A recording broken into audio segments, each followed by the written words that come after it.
Hi dears, welcome back to my channel. അപ്പോൾ അതേ രാവിലെ തന്നെ ഒരാൾ ഊഞ്ഞാലാടാൻ വേണ്ടി കയറിയിരിപ്പുണ്ട്. അവൻ ആട്ടാൻ വേണ്ടി, അതെൻ്റെ മാമൻ്റെ മോളാണ്. അപ്പോൾ ഇന്നലത്തെ ഫംഗ്ഷന് വേണ്ടിയിട്ട് വന്നതാണ്. എന്നിട്ട് പോയില്ല. അപ്പോൾ അവൾ ആട്ടുകയാണ്. അവളാട്ടുന്നു, ഞാൻ അവളെ കണ്ടുകൊണ്ടിരിക്കുന്നു.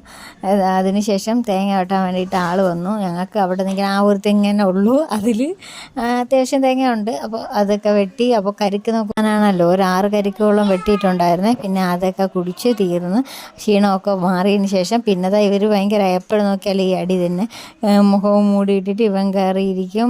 അതൊക്കെ കണ്ടുകൊണ്ട് പിന്നെ കുറച്ച് സമയം അതൊക്കെ കണ്ടുകൊണ്ടിരുന്നു. അതിനുശേഷം ഇന്നലെ അവൾ മൈലാഞ്ചി വെച്ചുകൊണ്ട് വന്നതുകൊണ്ട് എനിക്ക് മൈലാഞ്ചി വയ്ക്കാൻ കൊതിയായി. പിന്നെ ഞാനും മൈലാഞ്ചി അവളെ കയ്യിലുണ്ടായിരുന്നല്ലോ, അതിനെ വാങ്ങിച്ച് ഇതുപോലെ വെച്ചു. അപ്പോഴത്തേക്ക് എന്നിട്ട് അത് ഉണങ്ങുമ്പോഴത്തേക്കും പഞ്ചസാരയും നാരങ്ങ നീരും കൂടെ എടുത്ത് ഇതുപോലെ അതിലൊന്ന് ഒപ്പിക്കൊടുക്കണം. അപ്പോൾ കുറച്ച് കൂടെ കളർ ഒന്ന് കറുത്ത് വരും കേട്ടോ. പിന്നെ ഇത് ഞാൻ രാവിലെ ചെയ്തുകൊണ്ട് എനിക്കറിയില്ല കറുത്ത് വരുമെന്നൊന്നും.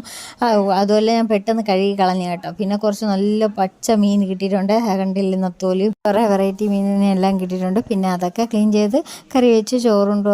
അത്രയേ ഉള്ളൂ. Tata, bye bye, see U.